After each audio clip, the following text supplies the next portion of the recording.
Sem sombra de dúvida, um tema muito polêmico no mundo das criptomoedas é a regulação do mercado. Recentemente, um projeto de lei foi aprovado na Câmara e isso foi pauta, esse foi o tema de um dos painéis de debate lá do BitIn Rio Byte2Go Fintech, que aconteceu no dia 26 de novembro.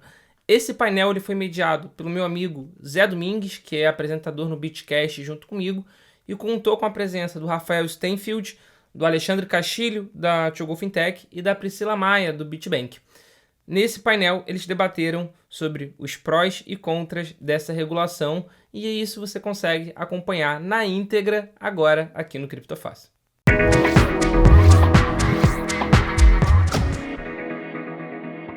Boa tarde, pessoal, tudo bem? Prazer. Quem não me conhece, sou o Zé, sou um dos apresentadores do Bitcast. A gente está aqui para falar, às vezes, para um painel que não agrada muito a galera, né? Mas esse ano foi um ano bastante complicado para o mercado cripto. Nós tivemos Luna, nós tivemos o Voyager, nós tivemos o 3AC e, mais recentemente, a FTX. E, assim, na nossa opinião, de alguns players do mercado, a regulação virá. Os governos, os reguladores estão assustados com o que aconteceu, eles querem nos proteger, né? E vão vir com algumas obrigações, vão vir com algumas determinações que os players, corretoras, quem minta, cria os criptoativos, etc., vão ter que seguir.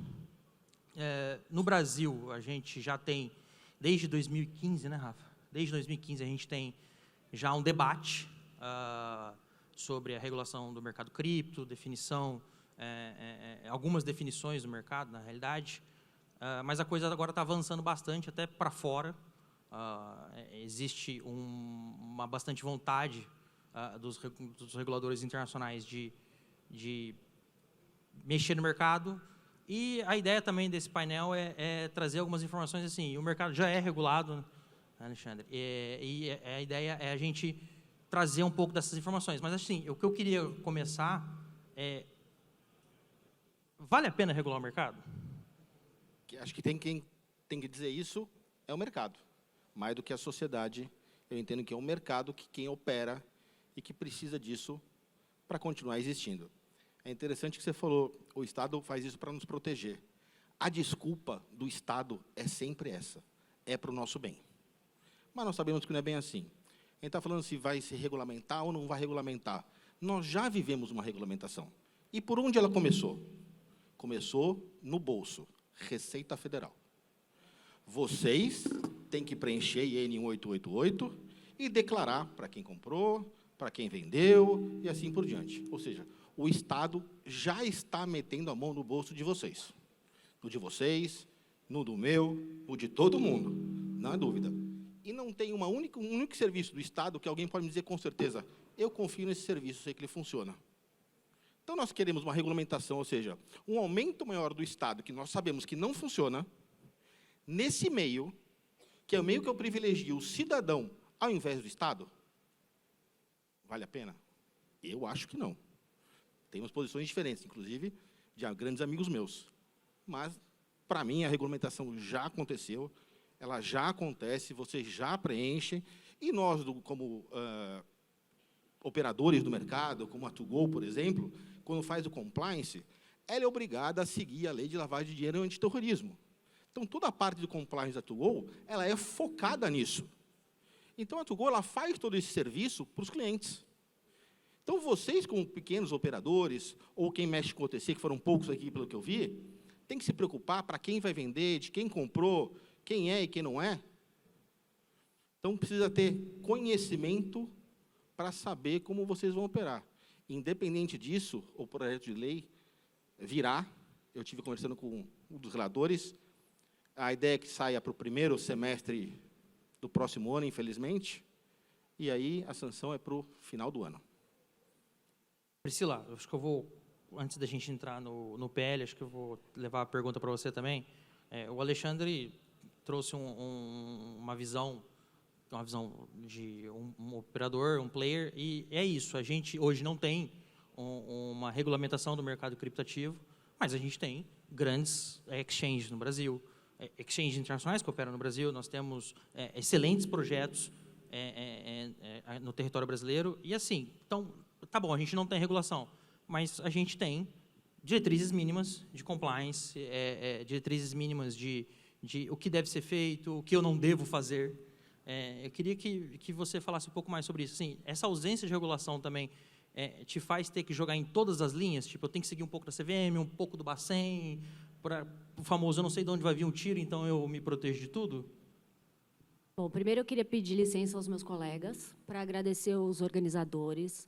A gente tem levantado uma bandeira que a presença de mulheres aqui nessa frente é muito importante.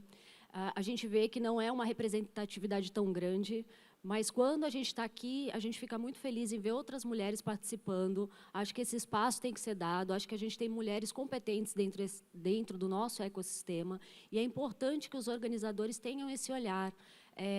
Não é reserva de mercado para as mulheres, a minha intenção não é essa, mas é dar oportunidade. Então, toda vez que eu participo de um evento, eu faço questão de tocar nesse tema, para que todas as pessoas e organizadores tenham esse olhar, quando vão chamar pessoas para participar, que tenham um olhar de dar um espaço para a mulher também. É importante. Temos mulheres competentes e capazes, várias colegas que trabalham, que estão acostumadas a falar. Então, deixo aqui meu agradecimento pelo convite e peço para vocês que, sempre que forem organizar um evento, tenham esse olhar para a mulher. Tá? Obrigada. Voltando aqui no tema, assim, olha, em relação à regulação, a gente tem pontos a favor e pontos contra. Então, assim, eu tenho cá meus pontos a favor. O meu entendimento é que hoje, para a gente trabalhar, por exemplo, a gente tem o Código de Defesa do Consumidor, que vale para a gente tem que respeitar e tem que cumprir. Mas, para a gente trabalhar, realmente, a gente fica nessa bola quadrada, né? Assim, como compliance, o que eu tento, dentro da Bitpreço, hoje, Grupo Bit, tá? A gente tenta fazer tudo o mais adequado possível com as regulações que nós temos. Então, como meu colega falou, mas assim, a gente ora olha para o Bacen, a gente olha para a CVM, a gente tem usado muito também a autorregulação das associações, então a BFintex, a BCripto, a gente tenta seguir as melhores práticas, mas a gente não tem algo exato para seguir, então é complicado. O que eu creio? Eu creio que com a regulação a gente traga outros clientes, outros usuários que ainda não se convenceram do mercado cripto. Isso eu acho importante. Acho que a regulação vai trazer novas obrigações, com toda certeza, mas eu acho, por exemplo, meu pai. Meu pai foi contra eu trabalhar no mercado cripto. Oi, qual é desse mercado? Você não conhece? Então, assim, pessoas com mais idade, principalmente, têm uma dificuldade em entender a credibilidade do nosso mercado. O meu pai, ele investe em cripto sem saber, porque o banco comercial que ele está lá há 40 anos vende para ele um fundo que tem cripto lá, e aí para ele está ok. Mas colocar o dinheiro dele numa exchange, ele não vai. Então, talvez a regulação traga pontos para nós, que já somos do mercado, que vão ser complicados, com toda certeza. Então, a gente fala aqui da autorização que nós vamos ter que ter. Isso para a gente é complicado, mas eu também acredito que vai abrir uma possibilidade de novos usuários virem para o nosso mercado, se sentindo um pouco mais confiante. Essa é a minha perspectiva em relação à regulação. Rafa, você como grande especialista, eu sou querido advogado, cara que às vezes é acionado nos problemas. Cara, antes da gente, né, eu acho super interessante a gente trazer essa linha também. Quando a gente tem regulação, a gente tem, entre aspas, um caminho seguro para o dinheiro institucional entrar. Eu acho que a gente vai falar sobre isso, mas antes de falar sobre isso, se a gente tiver uma regulação mal feita, Rafa, quais os riscos que você acha que são inerentes a essa regulação mal feita? E a gente tem exemplos disso no mundo. Por exemplo, Nova York, a BitLicense é um exemplo de uma regulação cara, burocrática, e que deu uma prejudicada no mercado. Eu até tenho um caso pessoal. Numa última viagem que eu fiz para Nova York, eu tive um problema com o cartão, que era um cartão, inclusive, cripto, deu problema por causa da guerra, da Rússia e tal. Fiquei sem cartão. Liguei para o Paulo, falei, irmão, me ajuda no esquema aí, eu preciso de BTC, vou te mandar o dólar. Eu não conseguia sacar no ATM na cidade de Nova York.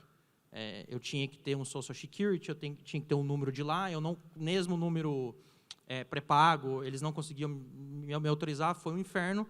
Tive que atravessar a ponte, ir para New Jersey, e fiquei sacando de 200 e 200 dólares num ATM, num Subway da vida, não era o Subway, mas era um Subway da vida, e pronto, resolvido. Então, tipo, essa é um exemplo de que uma legislação extremamente burocrática e cara afugenta o mercado, afugenta players do tipo, eu, usuário, precisava fazer um saque, precisava, né, dinheiro para estar lá, eu tive que ir para atravessar a ponte, para a cidade do lado, para ficar com o dinheiro.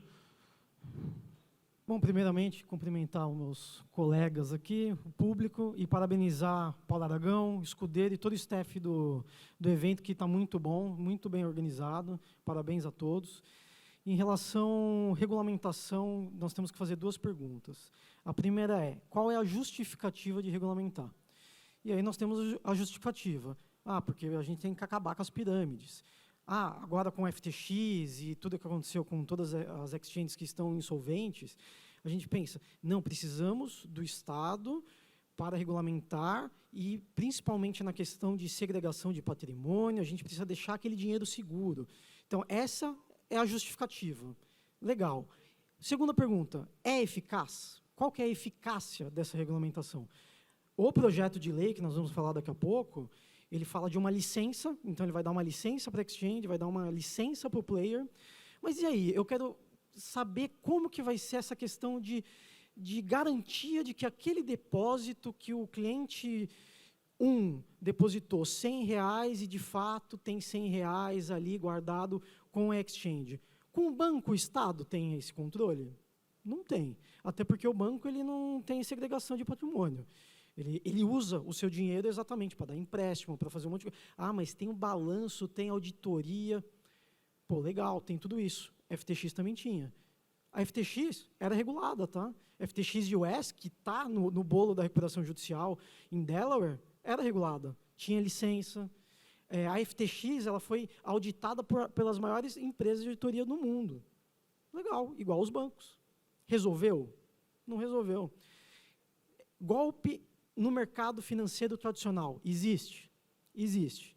Tem licença? Tem licença. E aí? Legal. A Priscila levantou um ponto que, de fato, para algumas pessoas, quando você fala, olha, essa empresa tem licença XYZ e é regulada pelo autarquia X. Pô, o cara olha assim, pô, eu estou protegido. Agora, meu dinheiro está tranquilo. Vai trazer, de fato, novos usuários. Mas é eficaz? Regulamentação da Receita Federal. Na palestra que eu dei lá no Criptorama, eu falei exatamente isso e eu mostrei com números. Pô, legal, é o primeiro país do mundo a controlar o que todo mundo comprou, mas eu provei que é ineficaz. Por que é ineficaz? Pelos números da Receita Federal, nem 10 mil pessoas, 10 mil investidores, pessoa física, declara IN. Se eu pedir aqui para alguém, eu não vou fazer isso para não quebrar o sigilo fiscal de vocês, mas se eu perguntar aqui, quem que declara a instrução normativa 1888 quando opera em exchange internacional? Se levantar 2 vai ser muito. Então, assim, a gente tem que fazer essas 2 perguntas. Justificativa. Pô, justificativa é legal. É eficaz? Talvez não.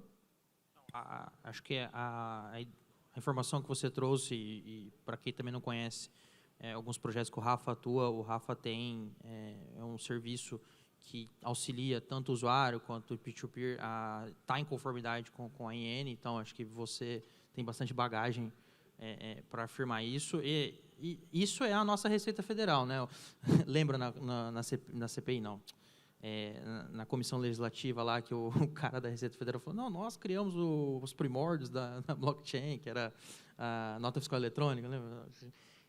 A Receita Federal ela gosta de ter bastante dado, a nossa Receita Federal ela é isso, ela gosta de colher bastante informações nossas e só Deus sabe o que eles fazem com isso, só Deus sabe o que acontece, e às vezes é informação desnecessária, como o Rafa falou, não foi eficaz. Mas, indo ao PL em si, ao projeto de lei, existe um debate bastante interessante. Tem, por exemplo, o Rafa tem uma visão sobre a segregação de patrimônio, que acho que é o principal ponto que a gente pode falar desse projeto, porque o resto de partes interessantes, partes necessárias, vão ficar a cargo de uma autoridade delegada, né? O Poder Executivo vai regulamentar. E nós temos outros players de mercados, e muitos usuários também, que ao ver os casos da FTX, o caso da Tracy, da Voyager, que simplesmente sumiram com as criptos dos usuários, né? Deu ruim, entra na massa aí, e se der, deu, você vai receber alguma coisa, né? A gente teve, inclusive, nós passamos por isso no mercado brasileiro em 2019, nós sofremos na pele. Quem estava no mercado em 2019 sabe o que foi aquilo, sabe o que foi GBB, sabe o que foi Atlas, e outras coisas que ocorreram no mercado. Então, assim, o Brasil está na vanguarda nisso daí, infelizmente. Mas esse enredo que está acontecendo lá fora, para nós, mais antigos, a gente olhou e falou assim, já vimos esse filme, infelizmente, e às vezes acende essa luz nos usuários que depositam ou deixam o seu dinheiro na exchange para operar, fala, não, uma segregação patrimonial pode ser interessante, pode me proteger um pouco mais. E às vezes, nem tanto. Mas o que eu queria trazer para você, eu acho que é um contraponto, Alexandre, a segregação do patrimônio impacta na operação, a segregação do patrimônio você vê como um ponto benéfico, tanto na sua operação, quanto também com a segurança do usuário, que é o meu? Vamos lá. Eu posso falar de um ponto de vista da minha casa, da minha família, que é a Tugol. A Tugol é simples. Nós estamos falando agora há pouco, no primeiro painel, estava o nosso CEO falando da parte da conta escrow que se tem. Então, você vai comprar a Bitcoin do fulano X. O fulano X vai lhe entregar. Você deposita esse dinheiro, coloca nessa conta, e essa conta automaticamente só libera esse dinheiro quando entrar na sua conta. Você passou o Bitcoin, foi para a sua conta. Nós não fazemos custódia. Agora eu pergunto, por que fazer custódia se eu posso ter a minha própria conta? Vou deixar na 1. Eu não tenho essa necessidade, como no caso da parte de dinheiro bancário, e eu falo com propriedade, porque nós não viemos de exchange para banco, mas nós saímos de banco para exchange. Então, para nós, o meio bancário é muito simples e fácil de se lidar, por isso nós sempre colocamos a conta bancária para o cliente e que ele faça a custódia do seu próprio dinheiro. Eu não confio em grandes instituições, em muitas das vezes. Vou dar um exemplo. Quem vai se lembrar da maior companhia aérea do Brasil? Varig. Cadê a Varig? Maior companhia aérea dos Estados Unidos? Panam. Cadê a Panam? Não existe mais. Eu vou confiar numa carteira que fica dentro de uma exchange, qualquer que seja. Ter carteira, ter seu Bitcoin numa exchange não é ter na sua carteira, não é você ter a sua propriedade. E aí vamos mais uma vez, cada vez mais o Estado avançando no seu direito de liberdade de agir. Dá um exemplo. Nesse PL fala que ele vai te dar uma licença. Se o Estado começa já a ter que lhe dar uma licença, você não é tão livre quanto você acha que você é. Nós precisamos de alguém que faça isso mais do que nós vivemos no Brasil, em termos malucos regulatórios, diferente um pouco dos Estados Unidos, né? A gente fala de situação regulatória nos Estados Unidos, de exchanges e bancos, só que lá eu tenho 6.700 bancos. 6.700 bancos. Quantos bancos vocês têm aqui? Meia dúzia você consegue conhecer? Na palma da mão? É isso. São 5. A regulação nos leva a exatamente isso. Não que não exista regulação nos Estados Unidos, mas é uma regulamentação pró-mercado. Aqui a regulamentação é pró-governo. É sempre no intuito de enfiar a mão no bolso de cada um que está aqui. E é nossa missão da Tugol ajudar vocês com que o dinheiro de vocês fique na mão de vocês, e não na do Estado. Posso aproveitar seu gancho, Alexandre? Deve. Porque eu adoro interromper. Deixou, eu interrompo mesmo. A gente tem discutido bastante internamente a autocustódia, né, dentro da nossa casa também. A impressão que eu tenho, e talvez eu possa estar enganada, é que nem todos os usuários têm a consciência da autocustódia, não sabe fazer a autocustódia, nem sabe que existe. Então, acho que tem aí um trabalho de conscientização. Tá? Sem dúvida, sem dúvida.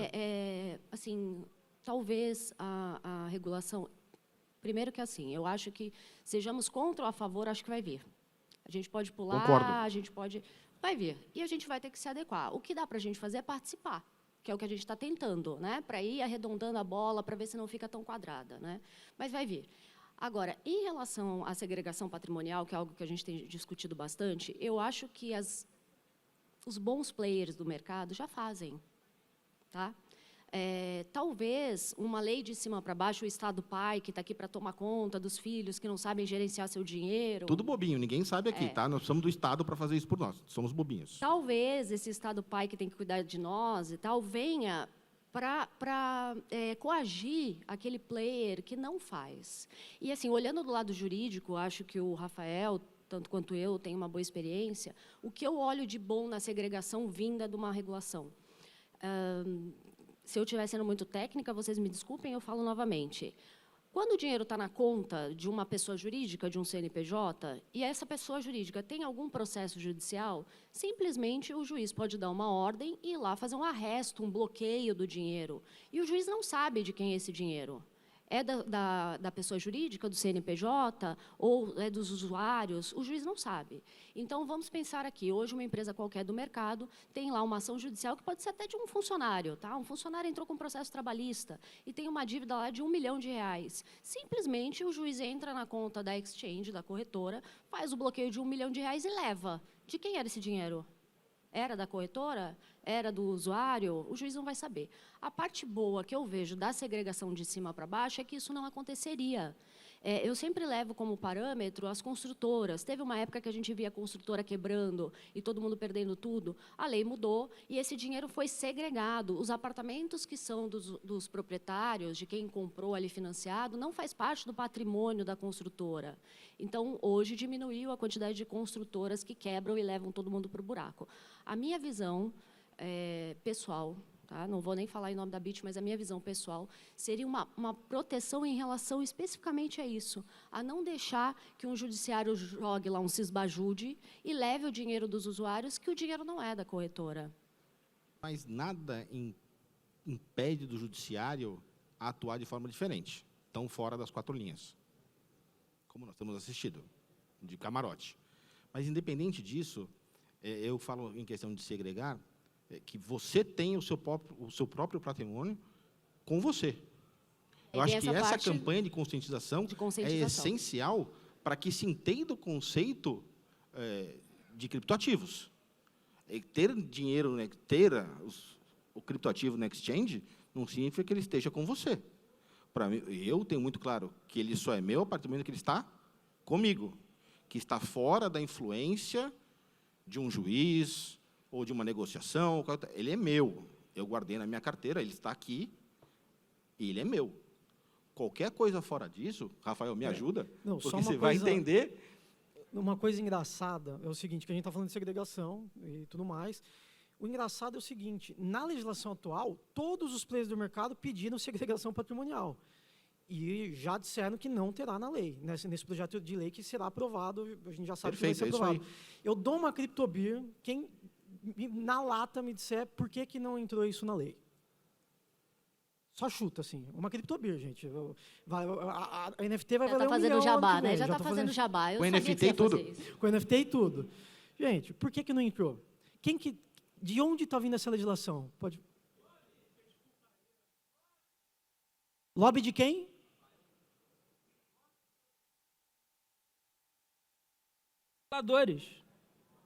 Lobby, interesse, jogo de interesse. Mas de quem?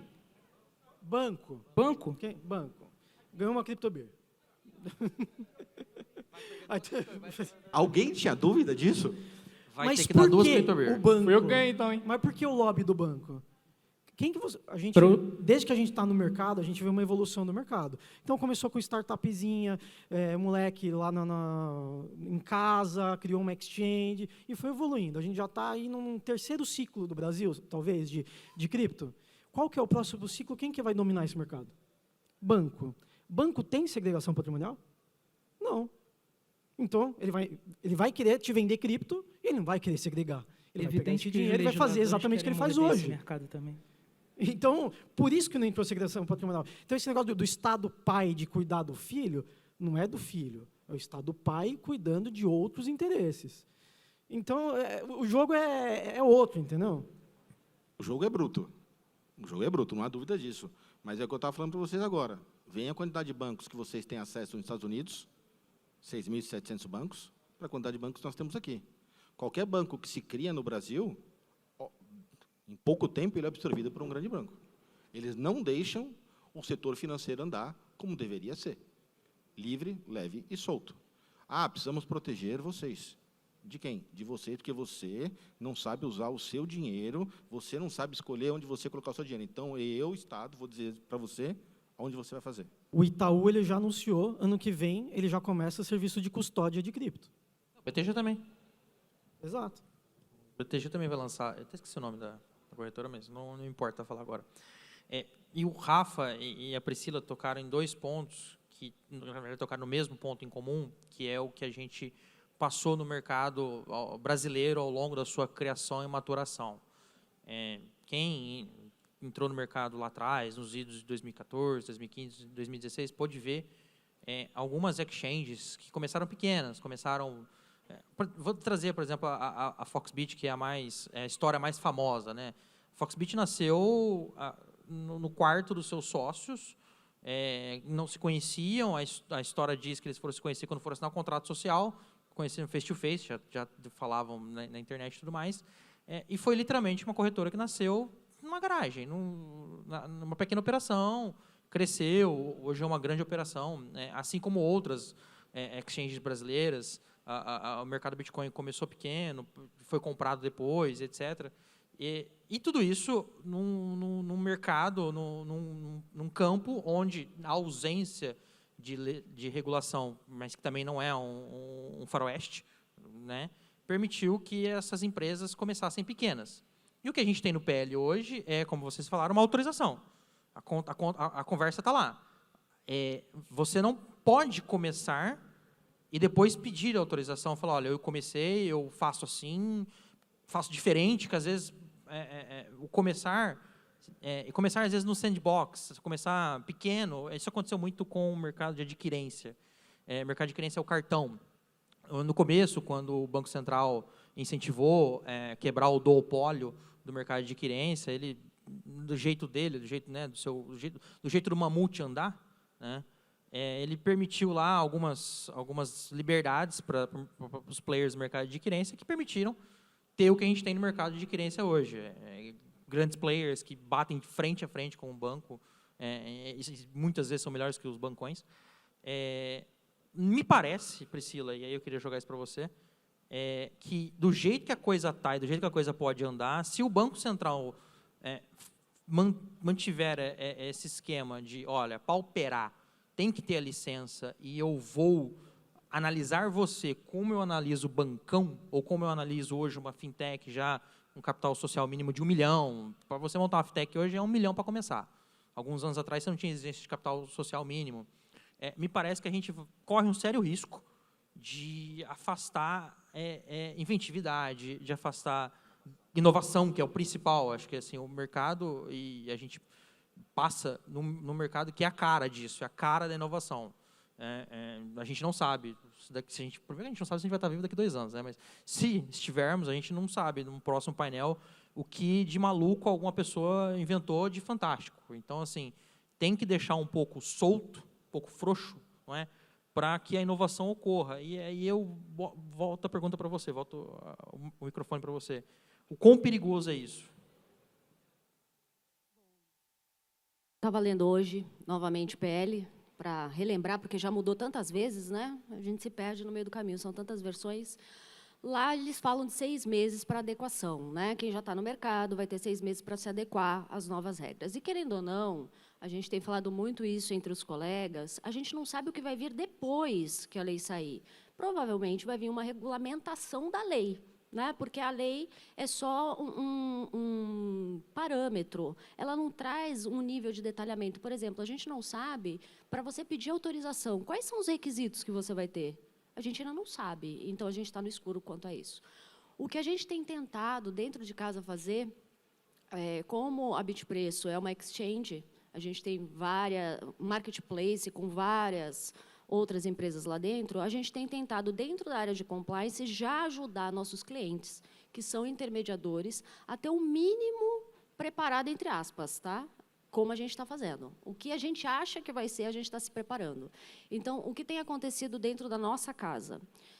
A gente tem um marketplace com várias intermediadoras lá dentro. A área de compliance identifica que aquela intermediadora ainda não fala sobre PLD, ainda não tem o QIC, ainda não tem o QIT, a gente está tentando já ir orientando como, fazendo parte dessa educação da corretora, da exchange, para tentar, quando sair a regulação, essa empresa menor está um pouco mais adequada. Entendendo que isso é uma boa prática.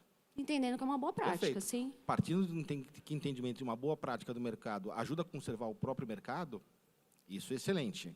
Desde que, por exemplo, não aconteça como nós vimos sempre acontecer em todo negócio em que o Estado faz essa regulamentação, em geral, extremamente excessiva sobre o pequeno, é dar a você, falar assim, agora você tem que ter uma equipe de compliance para avaliar tal coisa. Agora você precisa de gerenciamento de risco para aquele fato. Agora você precisa de uma equipe subordinada de suporte para poder fazer isso. Isso vai onerar tanto o pequeno, que vai Tem matar toda o a razão, pequeno, concordo. e vai onerar e vai sair dinheiro do bolso de quem está operando. E pior, acaba sobrecarregando o sistema e custando mais caro. E aí a grande pergunta foi o que o Rafael fez, é eficaz? É necessário? Talvez. Eficaz eu tenho certeza que não é. Eu tenho certeza que a melhor pessoa para julgar onde vai colocar o dinheiro é você. Nós temos hoje, estava falando com a Priscila antes de começar aqui a palestra, nós temos na TwoGo uma equipe de compliance grande, vasta e faz parte do nosso investimento. Nós encaramos a área de compliance da TwoGo como investimento. Então, nós temos pessoas que ficam focadas na movimentação financeira, pessoas que focam no cliente na parte de capacidade financeira, para encontrar os red flags, né, para saber como nós devemos operar. E é nessa como naquela loucura, Banco Central, CVM, Código Consumidor, e vem para cá, é operação para lá. Mas é o seguinte, nós temos que focar em custo também. Porque só com custo eu consigo trazer todo mundo, incluir essas pessoas nesse mercado, e esse mercado ter mais força para seguir adiante. Esse é o pensamento da TwoGo hoje. Uma questão muito importante que você está falando da TwoGo, Bitpreço, conheço as empresas, e não são só vocês, mas todo o mercado, e não precisou de nenhuma regulamentação para isso, todo o mercado já está muito adequado à legislação até mais rígida que banco. Eu tenho certeza que o compliance da Bitpreço, o compliance da TwoGo é muito mais robusto que bancos, até outras fintechs que não mexem com cripto. Por quê? Você vai abrir conta em banco, em qualquer banco aí. Você vai lá, você tira uma selfie, faz isso, faz aquilo. Cara, tenta aumentar seu limite com a doutora Priscila ali. O negócio é brabo, viu? Ele tem que me cutucar sempre. Todo painel da encrenca por causa disso. É Não tem difícil, jeito, não tem jeito. é rígido. E aí vai pedir um monte de documento, vai pedir seu imposto de renda, vai pedir não sei o quê. Por quê? Porque, como nós estamos num mercado extremamente de risco, as próprias empresas elas precisam se proteger, senão elas não sobrevivem. E não precisou, de fato, de uma licença para isso. O mercado ele se autorregulou, e a própria ABCripto, que é a Associação Brasileira de Criptoeconomia, criou já em 2019, foi 2019. Foi isso, tem um manual. O Código de Autorregulação. Então, assim, é o que eu falo, é mais eficaz, foi mais eficaz, o Estado está em 2023 e ainda não teve nada. Então, O usuário já odeia a área de compliance, Rafa. Você ainda fala isso, você me derruba de uma vez. Né? Não mas é faz difícil isso. aumentar o limite lá, tenta. Eu já vou sair daqui apanhando. Ele está querendo limite, ele está querendo aumentar limite. Não, tá. se for o dele, a gente não aprova. Dele, não. A Carol, gente não sabe da capacidade financeira, de onde vem o dinheiro dele, advogado, é perigoso. Não, mas antes de falar... vamos falar de limite, mas eu queria botar um ponto que o Rafa também comentou. A gente vê muito mais conta fake nos bancos, bancões. É muito mais fácil você abrir uma conta fake num banco, ou uma fintech da vida, vamos também deixar, do que nas exchanges, que são muito mais rígidas. E aí também isso traz um outro debate, que é bizarro, porque está nítido, acho que ficou nítido, né, que a ausência de regulamentação ou a ausência de um órgão estatal que fale, você tem que seguir essas regras mínimas de conformidade para o negócio funcionar, ou para eu concordar que o seu negócio funciona, né, faz com que eles tenham que se proteger de todos os lados. E aí o mais bizarro, que às vezes quando a gente vê golpes envolvendo criptoativos, vamos no golpe tradicional, o famoso golpe do OLX, que é alguém está vendendo alguma coisa no OLX, a pessoa pede para depositar numa conta e que essa conta já vira criptomoeda do nada e pode chegar na corretora.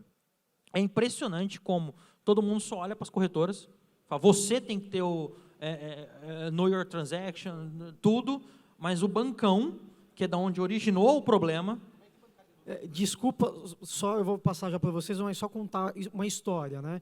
Eu também faço investigação, às vezes ajudo a polícia a fazer investigação on-chain, acontece sequestro, aí o cara vai lá, mas aí o que acontece? O cara foi sequestrado, aí sai do Pix dele, vai para o Pix do Zezinho, vai para o Pix do Joãozinho, vai para 5 Pix, vai para 5 contas diferentes em banco. Aí no final caiu na exchange.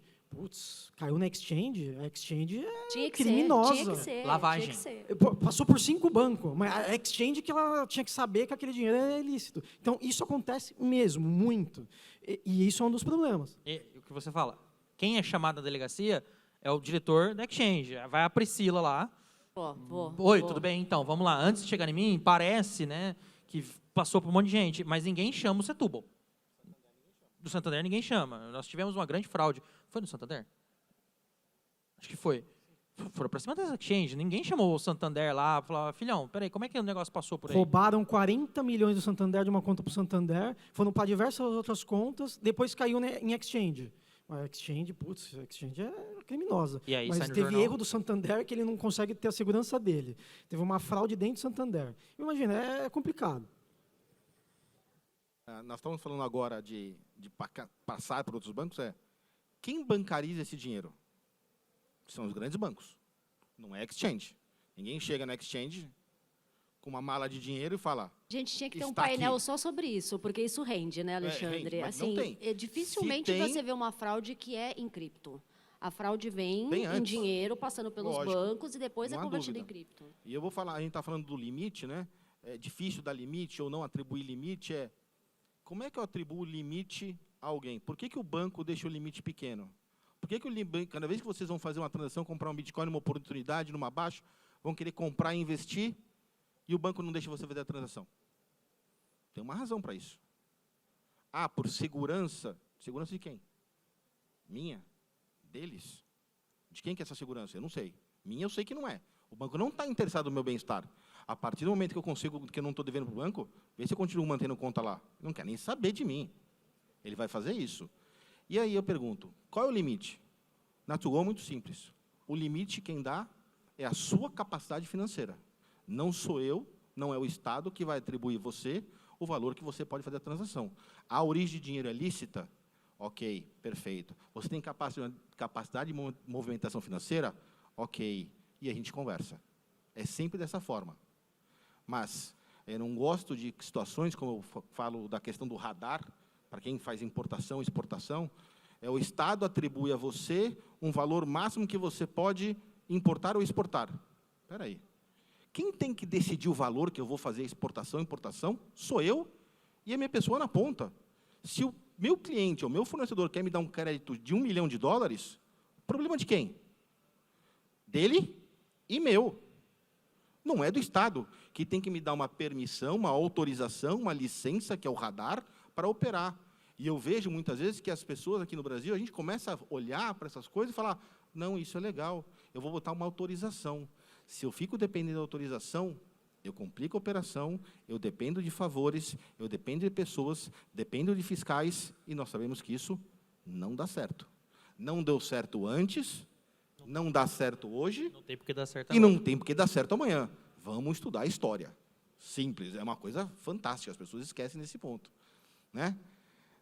E aí nós temos um segundo argumento que eu acho importante, o que acontece no mundo? Será que a gente pode pegar outros exemplos para trazer aqui para o Brasil e assim por diante? Eu acho que é válido. Que outros grandes casos nós temos no mundo que aconteceram? FTX é um deles, de problema? Ok. Banana também. Lá também tem Land Trust, tem Bankruptcy Act, tem toda a parte de fraudes. Aqui também tem. Nós estamos mais regulados do que vocês possam imaginar, sem ter uma coisa própria, específica para o mercado de cripto. Já como a doutora Priscila falou, a gente já atende a legislação consumerista, nós temos lavagem de dinheiro, antiterrorismo, resoluções da nossa querida e eficiente Receita Federal, que essa não falha nunca em morder. Então, nós Alexandre, temos eu não sei se você vai concordar comigo, mas, assim, falando especificamente de fraude, os bancões ainda não entenderam a agilidade do nosso mercado. Não entenderam. Eles não compreendem. Então, assim, é muito comum, pelo menos lá na nossa casa, a gente receber uma solicitação de cooperação de um banco qualquer, falando, olha, houve uma fraude e esse dinheiro foi parar com vocês. A fraude aconteceu há 30 dias atrás. Você pode, por favor, me devolver o dinheiro? Verdade. Pô, mas quem é que faz uma fraude e fica com o dinheiro lá na wallet aguardando 30 dias? Como a gente fala lá, pega ritmo, né? Pô, chegou meio atrasado. Eu vou dar Tem exemplo. condição. Vocês já viram contestação de Pix? Nós estamos falando de Pix. PixMatch. Né? PixMatch. Nós um Pix. Nós somos gateway de uma grande operação de Pix, recebemos, nos últimos 15 dias, nessa operação, 560 mil Pix, né? E, às vezes, vem a reclamação do Banco Central. Qualquer pessoa pode ir na página do Banco Central e fazer reclamação no Pix. Ok? Esse Pix chega para nós, depois da reclamação, com uma lista indecifrável, né? Porque não pode quebrar o sigilo do reclamante, mas você não consegue identificar muitas vezes a transação. E expliquem. Hashtag descubra e depois se explica. Não, e depois exclua. Descubra e explique. Só que isso veio há 30 dias atrás, você recebe hoje, e aí você tem dois problemas. Eu preciso ter pessoas que eu vou parar, focar nessa resposta, focar na investigação e seguir adiante. Isso é um custo maior para todo mundo. Ponto principal problema é o seguinte, o Banco Central, que é quem vai nos proteger, ele não tem capacidade alguma. Vou dar um exemplo. Vocês acham que o Banco Central tem capacidade de analisar os PIX que são feitos hoje no Brasil? Não são. Ele não tem menor capacidade, não tem braço. Então, ele faz o que a regulamentação sempre faz no Brasil. Joga para alguém esse ônus. Para quem que ele joga? Para nós. E nós passamos para quem? Para vocês. Sempre na ponta explode para algum lado. Ou vai ficar mais caro, né? Vai ficar mais caro, não há dúvida disso. Mas, Alexandre, você estava falando de limite, né? A gente passa isso no Brasil hoje, né, Rafa? Nós temos, por exemplo, exchanges nacionais que dão uma conta verificada, 100 mil, tem outras que dá 300 mil. A gente não tem um corte ou um órgão regulador que fala, ó, o corte é esse. E nós temos, por uma questão de arbitragem regulatória, exchanges internacionais que conseguem atuar no Brasil. Isso é bom. E essas exchanges internacionais, por muitas vezes, liberam um limite bastante razoável. E aí, vira e mexe, aparece algum caso criminoso, algum caso envolvendo volume alto, normalmente passa por essas grandes exchanges, porque o limite é maior. Voltando no começo da nossa conversa, o mundo quer, né, como eu falei, o Estado quer nos proteger, né, quer lá, não, precisamos cuidar do mercado cripto. E a Europa, por exemplo, já tem, acho que chama MiCA, né, as diretrizes, os guidelines, que acho que vai começar a funcionar em 2023, 2024. Peço já desculpa se eu errei. Nós temos alguns órgãos americanos, agora mais também numa, entre aspas, fanfarronice, né? Um negócio assim, temos que agir, aconteceu no nosso solo, foi debaixo do nosso nariz, o cara estava aqui cantando a gente, né? O SBF estava ali, né? Chavecando o regulador, fazendo tudo aquilo e, de repente, virou esse monstro. E que eu acho que vai ter um certo rancor na hora de regular, né? Uma mão mais pesada, um ímpeto mais pesado, que às vezes é ruim. Mas essa ausência de um certo padrão internacional, tá? Não agora olhando só o Brasil, indo lá para fora, essa ausência de padrão mais internacional permite a arbitragem regulatória. Tá? E seria bom ou não seria bom? Qual que é o limite da gente aceitar essa regulação, essa arbitragem regulatória? Deixar uma exchange achar que o José pode transacionar $1 milhão, mas aqui no Brasil o José tem lá na Bit só 100 mil, normal, sem fazer perguntas, né? Bom, a arbitragem regulatória, apesar das empresas brasileiras não gostarem, eu acho importante, porque isso acaba forçando um pouco, apesar de que o Estado acaba não escutando, né, mas isso força um pouquinho a falar, pô, se você pesar muito a mão na sua regulamentação, a galera vai para fora. E já aconteceu isso no passado, o Edilson Osório está lá na Estônia já faz 3, 4 anos. Cara, a própria Foxbit. A Foxbit acabou de abrir uma subsidiária em Seychelles. É uma empresa brasileira, falou, pô, eu também quero competir. Mas aí eu gostei da postura da Foxbit, que ela não ficou, ai, meu Deus do céu, a Binance está pegando o meu mercado. Não, eles falaram, pô, vamos tentar fazer alguma coisa diferente. Abriu lá a empresa lá em Seychelles, aí quem quiser operar fora, opera, eles estão com o OKEx. Cara, o livre mercado ele é maravilhoso. E principalmente quando não tem dedo do Estado, ele é lindo. E isso eu acho que acaba forçando um pouquinho até o mercado, tanto os players brasileiros a se mexerem, quanto o regulador falar, peraí, temos que segurar um pouquinho, senão as empresas vão sair daqui. Se bem que no Brasil isso não funciona muito. Pri, o que você acha? Mas você joga para mim para a gente brigar, né? É sempre isso, né? Olha, capacidade financeira é sempre um assunto sofrível, né? Para todos, assim. É difícil você mensurar. Eu costumo muito dentro da área de compliance conversar sobre isso. É difícil você mensurar o quanto de patrimônio líquido o usuário realmente tem para você entender de onde está vindo o dinheiro dele. Que dentro do compliance a realidade é essa, tá, gente? A gente quer só entender de onde veio o teu dinheiro. Para evitar lavagem. O objetivo é só esse. É interessante explicar. Por que eu quero saber? Não é porque eu sou curiosa, né? Não tô querendo ficar com inveja. Tem algumas vezes que eu fico com uma invejinha. Eu olho o patrimônio e falo, meu Deus, o que essa pessoa faz? Eu deveria ter feito outra faculdade. Mas, assim, na maioria das vezes, a nossa intenção é entender de onde veio o teu dinheiro. A gente faz isso por quê? Como o nosso mercado já tem uma pecha de, olha, tem lavagem de dinheiro aqui, porque todos acham que só em cripto lava dinheiro, né? Não se lava dinheiro de nenhuma outra forma. A gente acaba ficando um pouco mais na defensiva em relação ao limite. O que a gente tem implantado e tem funcionado? A gente vai aumentando o limite de forma gradativa. Porque aquele cara que vem para aplicar uma fraude, um golpe, etc., ele não vai aguentar um ano dentro da tua exchange para fazer aquele golpe, aquela fraude. Ele quer fazer isso rápido. Então, se você começa com um limite pequeno, e aí você vai aumentando o limite de forma gradativa, isso eu falo para vocês na rotina da operação do dia a dia, eu costumo dizer isso, eu não sou a melhor pessoa para vir aqui contar para vocês doutrina e fundamentar o que eu falo, porque eu estou muito na operação. Então, eu vou falar para vocês o que acontece no dia a dia dentro da empresa onde eu trabalho, dentro da BIT. Dentro da operação, o que a gente costuma fazer? Olha, é um usuário novo, ele acabou de entrar aqui. A conta dele foi criada semana passada. Eu não vou te dar um limite de R$1 milhão. Por mais que você me comprove seu patrimônio, eu não sei o que você vai fazer. Por mais que você possa isso, Alexandre. Por mais que possa, não há nenhum regulamento que fale que eu não possa dar esse limite para ele. Mas e o risco? Isso é outra coisa. Então, assim, Mas, a gente quer uma relação duradoura. A gente quer um casamento com o cliente, com o usuário. Então, eu acho que é uma relação de confiança de ambas as partes. E a gente vai se poucos. conhecendo. Se conquista aos poucos. Exato, e vai aumentando. E aí, sim, você tem que fazer uma comprovação, gente, não tem condição. E aí, eu acho que vale aqui, não sei da experiência dos meus colegas, mas a gente está falando de pessoa física. E quando é pessoa jurídica?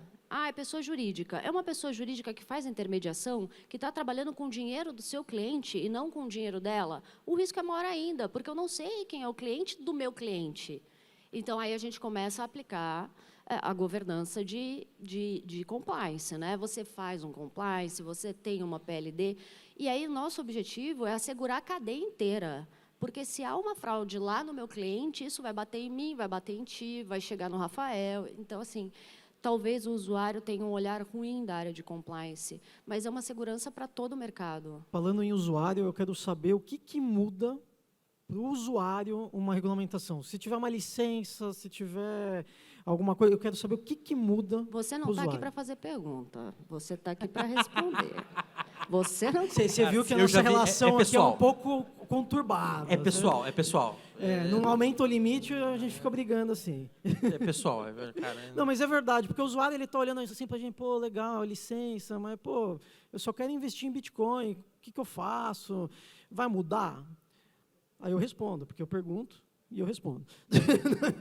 Não, mas eu acho que assim, para o usuário, em tese, se tiver licença e tudo mais, acho que não vai mudar muita coisa, a não ser se tiver muita questão rígida, uma regulamentação rígida, vai começar o pessoal do compliance, essa doutora Priscila aqui, vai começar a te pedir um monte de documento. Vai acabar saindo no tapa aqui. Vamos abrir para perguntas antes que a gente se mate, nós dois? Não, a gente tem mais 6 minutinhos, mas assim, jogando, porque acho que a melhor resposta vocês também podem dar. Querendo ou não, vai aumentar o custo. Vai aumentar o custo, não há dúvida. Quanto mais regulamento eu tenho, mais controle eu tenho. Quanto mais controle eu tenho, mais necessidade de controlar eu tenho, mais explicação eu tenho que dar, eu tenho que aumentar o plantel de pessoas, e aumentando isso, aumenta o custo também. Para o usuário, vai ficar mais caro. Conversei isso dentro de casa, Bit falou para mim que vai absorver o custo, hein? Bit falou que vai Agora é absorver briga de o custo, concorrente, que tem briga de capacidade. concorrente. Essa eu quero ver. O sócio está aí, qualquer coisa a gente pergunta, vamos lá, a gente pergunta junto, me diferença disseram que vão absorver o custo. É que, para nós, essa parte de compliance já está no nosso DNA. Leilão de taxa, Como nós- hein? Eu como quero nós taxa zero. participamos- Quem vai como dar nós taxa zero? participamos desde o Taxa início zero não, do quem dá banco, limite. de banco para exchange, para nós, foi só um caminho a ser percorrido para alcançar maiores sonhos. Mas o compliance faz parte do DNA da To-Go desde o seu começo. E assim a gente continua. E a relação tem sido boa com todos os nossos clientes. Mas antes, acho que não é leilão de taxa, não. É leilão de limite. Que a conta que é limite. O que você precisa de limite. Então, quem dá mais limite? Vamos. Se for para o Rafael, De acordo com não cada tem cliente. Mas assim, nós temos uma política de limite de conta bancária, se é pessoa jurídica, para abertura de R$300 mil, e se é pessoa física, de R$100 mil para movimentação financeira. E aí a discussão é, a gente pede de compliance. Pede faturamento dos últimos 12 meses da empresa da pessoa, ou de rendimento. Espera aí, mas movimentação financeira é uma coisa, faturamento é outra. Se você vai operar, você precisa de um dinheiro X, mas o seu FII é aqui, então você precisa entender que o seu faturamento é isso, mas a sua movimentação é aqui. Então, a sua necessidade de movimentação financeira é maior do que o seu faturamento, na verdade. Então, nós temos outros pontos que nós temos que percorrer e o pessoal precisa entender. E é mais louco ainda quando você conversa com os contadores. Aí Aí é uma conversa... Mas acho melhor a gente nem entrar no assunto de contador, porque aí a conversa fica mais abstrata ainda. Mas já que a gente está caminhando para o final, acho que é melhor a gente abrir também. Se alguém, pessoal do microfone, me ajuda. Acho que ele levantou... não,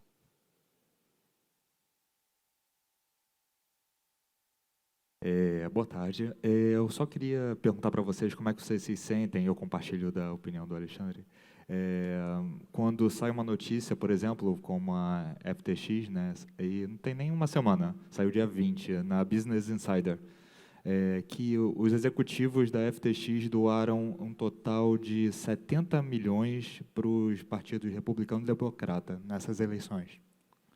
Aí, assim... para mim, assim, justamente parece que cada vez mais essas grandes exchanges estão se abraçando com os governos na base de regulamentação. Então, para esses grandes players, assim, né, esses grandes exchanges, para eles, assim, pouco importa se vai ter muita regulamentação ou não. Eu acho que eles só vão empurrar o custo, né, basicamente. Eu acho que eles aprenderam com os bancões, na verdade. Ele faz isso, ele aprendeu muito bem. A gente, cara, quem conhece a Febraban do Brasil, ali é um... Os bônus foram cortados? Não foram, né? Os bônus Posso não foram perguntar? cortados dos executivos, né? Queria fazer uma pergunta, porque o debate ele foi muito a regulamentação em relação às exchanges, mas aqui tem poucos donos de exchange, né, que somos todos consumidores. Então, nós temos um outro lado da regulamentação que nos atinge e não foi afetado. Por exemplo, na mesa anterior, teve uma moça que ela se denominou trader. Mas, nessas regulamentações, foi determinado, por exemplo, que uma simples permuta passa a ser uma operação de compra e venda com a possibilidade de lucro. No meu entender, isso inviabiliza qualquer operação de trader. Eu não sei como uma pessoa consegue ser trader se normalmente ela vai ter lucro, ela paga imposto. E a operação que der prejuízo não tem nenhum desconto. Então, assim, é uma situação que... como é que consegue ser trader no mercado desse? Que regulamentação é essa? Parece que a regulamentação é feita por quem não entende absolutamente nada desse mercado. E as pessoas, eu vejo muitos youtubers que nem se manifestaram quanto a isso. Parece até que isso passou assim, ninguém falou sobre essa questão. É impossível ser trader nesse panorama. Mas é que no Brasil a gente tem aquela questão, né? Tem a lei que pega e a lei que não pega, não tem isso aqui no Brasil? E, no meu entendimento, É o que eu falei, é ineficaz. A partir do momento que fica muito difícil para o usuário executar alguma regulamentação, não é claro, é difícil. Pô, a legislação ela não é fácil tributária, e qual que é o único mercado do Brasil que tem uma obrigação acessória da Receita Federal mensal para a pessoa física? O único. Cripto. Não tem nenhum outro mercado no Brasil. Qualquer um, você fala. Joias, qualquer coisa. O único mercado que tem uma declaração mensal para o usuário final é para cripto. E difícil, não é fácil. É o que eu falei. Então, nós temos cerca de mais ou menos 10 mil pessoas, chutando alto, usuários que declaram suas criptomoedas para IN. Mas aí também, assim, esses são... Eu vou só pedir desculpa, mas vai ser a última pergunta, porque o tempo está estourando. Só para complementar, essas são as pessoas que são obrigadas a dar o report porque operam lá fora, tá? Acho que a ideia que acho que todo mundo aqui, como usuário, assim como eu, precisa ter a regulamentação vai vir, como a gente falou, mas muito provavelmente a nossa rotina dentro da exchange no Brasil não vai mudar. Quem já compra e vende nas exchanges brasileiras já é reportado, porque se a exchange não faz isso, ela está bizarramente equivocada. Então, e eu concordo com você, a falta de clareza da IN, a falta de clareza para algumas coisas, faz com que a pessoa que vive disso tenha complicações. Tá? Mas acho que o que precisa ficar claro é que, no Brasil, nas corretoras brasileiras, a coisa tende a não mudar no nosso dia a dia. Tá? Eu acho que eu preciso encerrar. Primeiro, agradecer o evento está maravilhoso, parabenizar o Paulo, parabenizar o Escudeiro, parabenizar todos os demais organizadores, Giron, e falar que estamos à disposição, quem quiser, acho que vale a pena falar nas redes sociais, eu sou apresentador do Bitcash, fiquem à vontade. É o meu Instagram, se vocês procurarem lá, Rafael Steinfeld, vocês podem me achar também. E agradecer novamente o convite, Paulo, já falei, Paulo Escudeiro, agora eles estão ali, evento sensacional, essa galera aqui, top como sempre, o Steph também. Agradecer minha querida amiga Priscila, a gente é amigo de verdade, a gente briga, tá brincando, mas a gente viu? é amigo, né? E o Castilho aqui, sensacional, parabéns aí pela colaboração aqui. Obrigado. Bom, eu quero agradecer também a todos que primeiro participaram desse evento, que fizeram isso possível, a minha família Tugol, que está ali com o stand esperando que vocês façam um contato conosco e comecem a operar banco com cripto e fazer todas as operações inclusivas de câmbio para mais de 30 moedas para todos os países do mundo. Quero agradecer vocês, quero dizer que eu estou à disposição, que eu vou ficar aqui mais um pouquinho, daqui a pouco eu volto para São Paulo. Quem quiser bater um papo, brigar, discutir, eu estou sempre aqui. Hoje a gente mudou um pouco, agora a gente é Bit, e a gente tem a Bitpreço e o Bitbank, então nas redes sociais você vai encontrar Bitpreço, Bitbank, e eu estou à disposição. Obrigada.